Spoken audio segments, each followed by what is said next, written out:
ቋሚ ሲኖዶስ በምስራቅ አርሲ ሀገረ ስብከት ሕይወታቸውን ያጡ ወገኖችን አስመልክቶ መግለጫ ሰጥቷል። የተሰጠው መግለጫ አቀርብላችኋለሁ። ምዕመናን በግፍ ይገደላሉ፣ ይሰደዳሉ፣ ንብረቶቻቸው ይወድማል። ከዛ ከስንት አንዴ ከቤተ ክርስቲያናችን መግለጫ ይሰጣል።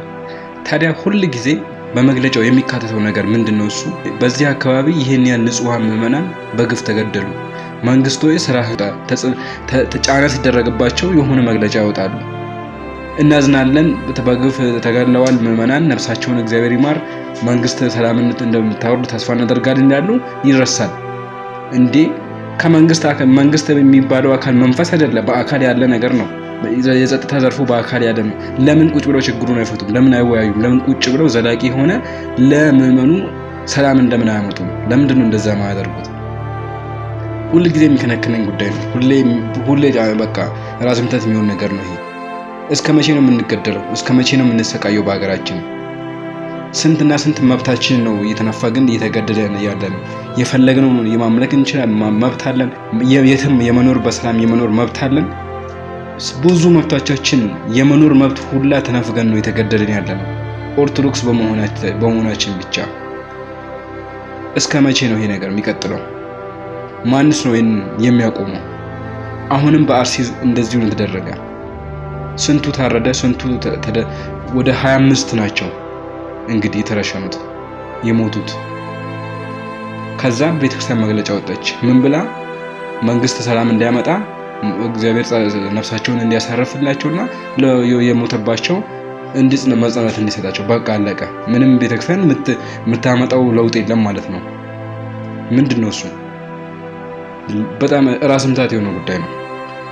በኦሮሚያ ብሔራዊ ክልላዊ መንግስት በምስራቅ አርሲ ዞን አስተዳደር በጉና፣ በመርቲ፣ በሸርካና በሆሎንቆ ዋቢ ወረዳዎች ውስጥ በሚገኙ የኢትዮጵያ ኦርቶዶክስ ተዋሕዶ ቤተክርስቲያን እምነት ተከታዮች ላይ ጥቅምት 14 ለ15 ቀን 2018 ዓ.ም በጉናና መርቲ ወረዳዎች 17 ክርስቲያኖች፣ ጥቅምት 17 ለ18 ቀን 2018 ዓ.ም በሸርካ ወረዳ 3 ክርስቲያኖች እንዲሁም ደግሞ ጥቅምት 18 ለ19 ቀን 2018 ዓ.ም በሆሎንቆ ዋቢ ወረዳዎች 5 ክርስቲያኖች በድምሩም በጥቅምት ወር ብቻ 25 ኦርቶዶክሳውያን ወገኖቻችን አገራችንና ምድራችን ብለው በሰላም በተኙበት በድንገት ማንነታቸው ባልታወቀ ታጣቂዎች በአሰቃቂ ሁኔታ እንደተገደሉና ግድያውም ከዕለት ወደ ዕለት እየተባባሰ መሆኑን የምስራቅ አርሲ ሀገረ ስብከት ጽሕፈት ቤት የላከውን ሪፖርት ቋሚ ሲኖዶስ የተመለከተው በከባድ ጥልቅ የሐዘን ስሜት ነው።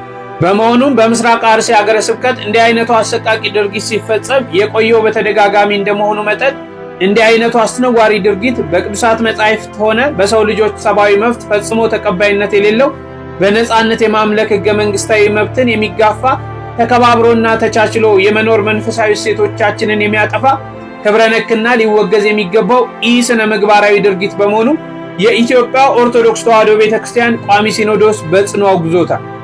በመሆኑም ጉዳዩ በቀጥታ የሚመለከታቸው መንግስታዊ አካላትም ይህንን ኢሰብአዊ የሆነ ተግባር በጽኑ በማውገዝና በህገ መንግስቱ የተረጋገጠውን በህይወት የመኖርና የእምነት ነጻነት መብትን እንዲያስከብሩልንና ይህን አስነዋሪ ድርጊት የፈጸሙ ህገወጥ ግለሰቦች ለህግ በማቅረብ የህግ የበላይነትን ከማረጋገጥ በተጨማሪ በቀጣይ እንዲህ አይነቱ ህገወጥ ተግባር እንዳይደገም አስፈላጊውን የህግ ከለላ በመስጠት ኃላፊነታቸው እንዲወጡ ቋሚ ሲኖዶስ መንፈሳዊ ጥሪውንም ያስተላልፋል።